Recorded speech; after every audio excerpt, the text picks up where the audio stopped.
Gumersindo Pacheco, que firma sus libros como Sindo Pacheco, nació en Cabaiguán, Cuba en 1956 y es un narrador perteneciente a la generación de los 90, los llamados novísimos. Narrador por excelencia, ha escrito numerosas novelas y varios libros de cuentos, tanto para niños y jóvenes como para adultos. Desde que publicó sus primeros cuentos, destacó por su singular estilo, basado en el humor y la ironía al examinar críticamente la realidad cubana. En 1994 obtiene el prestigioso Premio Latinoamericano Casa de las Américas con su novela María Virginia está de vacaciones, que obtuvo también el premio anual La Rosa Blanca que concede la Unión de Escritores y Artistas de Cuba al mejor libro del género literatura infantil y juvenil, y el premio de la crítica a las mejores obras publicadas en Cuba durante ese año. También destacan en su obra las novelas Las raíces del tamarindo de 2001 y Retrato de los tigres de 2015. Sindo Pacheco salió hacia Costa Rica en 1996 y luego emigró a Estados Unidos, radicándose en la ciudad de Miami, lugar donde actualmente reside. Bueno, tenemos hoy en nuestra segunda charla en Entrevisto a un gran amigo y un escritor que se ganó con unos libros muy curiosos el amor de los lectores cubanos y un lugar en la literatura infantil y juvenil de la isla, aunque también, como vimos antes, es un escritor de literatura para adultos. Yo lo conocí como Gumersindo Pacheco, pero él decidió un día firmar literariamente como Sindo Pacheco. Entonces, como quiera que sea, es un hermano de generación, es alguien que hemos crecido, alguien con el que hemos crecido juntos, y le damos la bienvenida en Amir Valle a título personal, sección Entrevisto.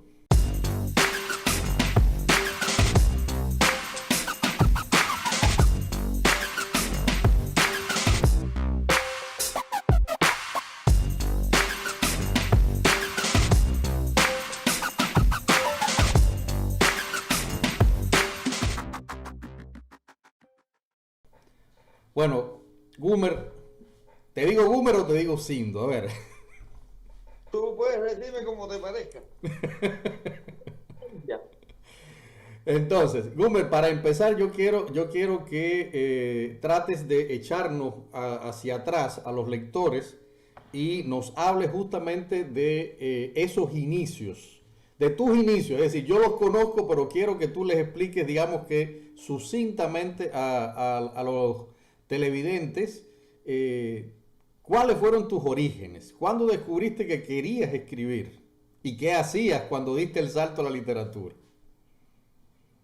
Bueno, yo he hecho tantas cosas en mi vida que prácticamente no he hecho nada concreto. Yo creo que la literatura vino a salvarme. Yo había sido de todo y tenía preferencia en la escuela por la ciencia, más que por las letras. Odiaba la gramática y el español. Y la literatura, pues, me parecía muy pesado aquello de en noveno grado traerle a uno el Quijote para que lo leyera en 3 semanas para un examen. Yo odié el Quijote injustamente, porque en lugar de impartirle a los niños o a los jóvenes literatura juvenil, querían que fuéramos maestros de la enseñanza literaria. Y entonces, en lugar de crear un estudioso de la literatura, lo que hicieron fue perder un probable lector. Exacto. Muchos lectores de mi generación dejaron de leer porque les impusieron unas lecturas que no eran acordes para la edad que teníamos entonces. Y yo fui un escritor tardío. Yo empiezo a escribir ya después de los 20 años, cuando me di cuenta que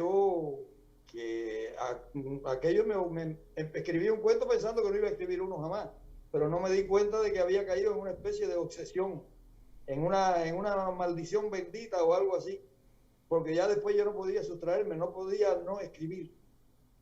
¿Y para qué servía? Yo no sabía ni que existían los talleres literarios ni nada. Y ya yo tenía alrededor de 10 o 12 cuentos magníficos, pensaba yo, estupendo, porque yo me emocionaba con los personajes aquellos tan mal trazados y tan infames. enseño a mis amigos. Y mis amigos, yo que era un poco díscolo, que siempre lo fui, muy rebelde, muy siempre me miraban así de reojo, como diciendo, ahora sí se acabó de desgraciar con eso, de la literatura. Nadie creía que iban a creer que eso sirviera para nada. Y era verdad, no servía para nada. Y la primera vez que encontré un escritor fue precisamente Eduardo Eras León, porque me dijeron que existía un taller literario en Cabaiguán y yo voy muy tímidamente con mi historia bajo el brazo y leo. ¿Para qué contarte lo que pasó allí? Salí de allí que dije, no vengo más a esta porquería. Y los había, que si había muchos había que hacían cacofonía, no me dijeron nada de la historia, de lo que estaba contando, si le parecía bien o mal el tema, no.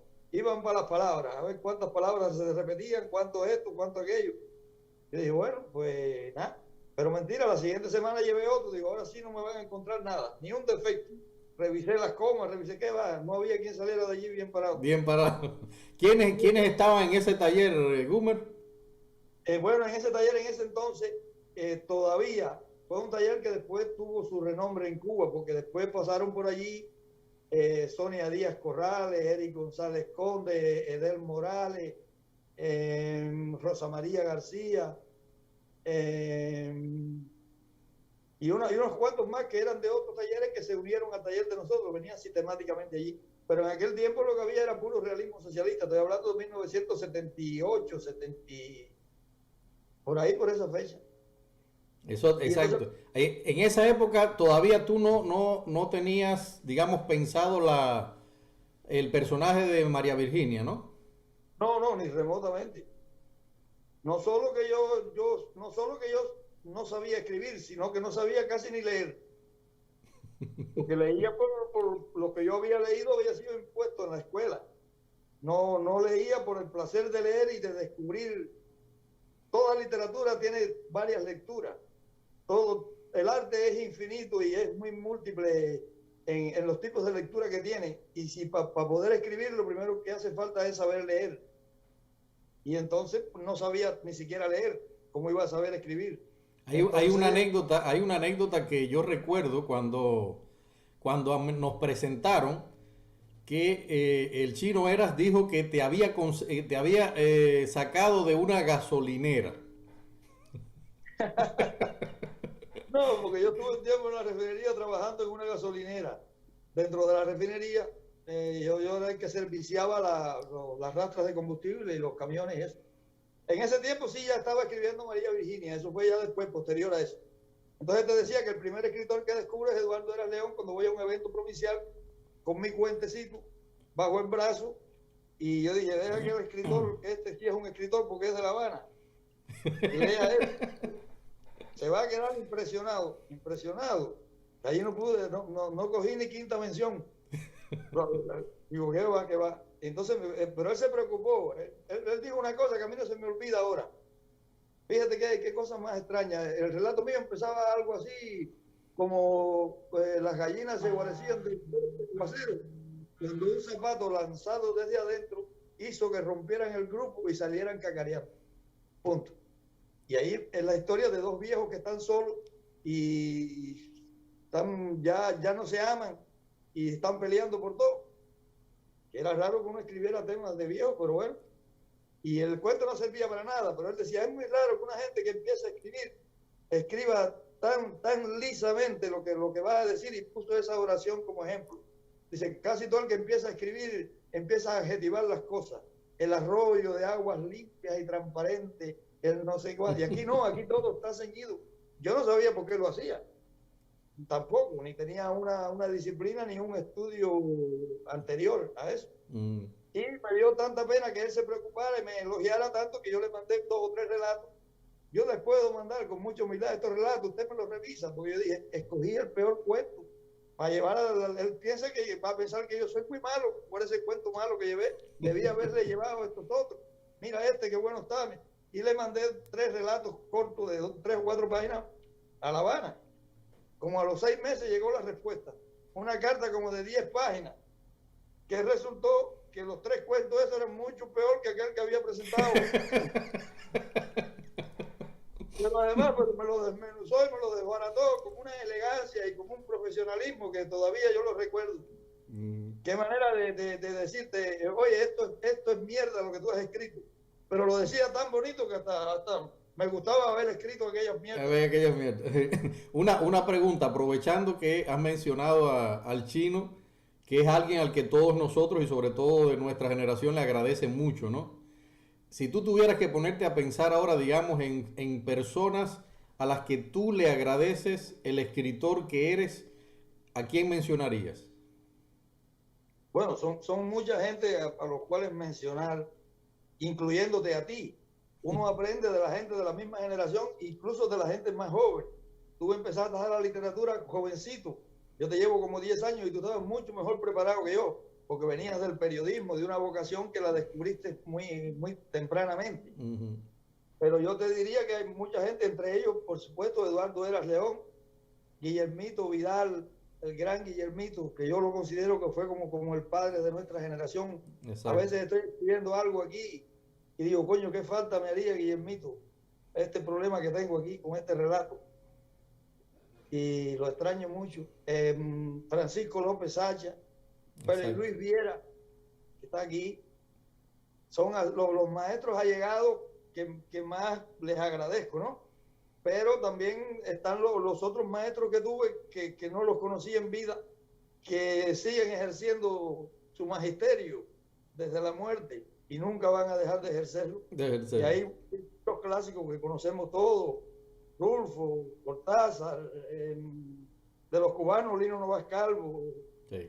El propio Don Elio Jorge Cardoso, en el cuento me refiero, ¿no? Sí, en la novela, por supuesto, de Alejo Carpentier y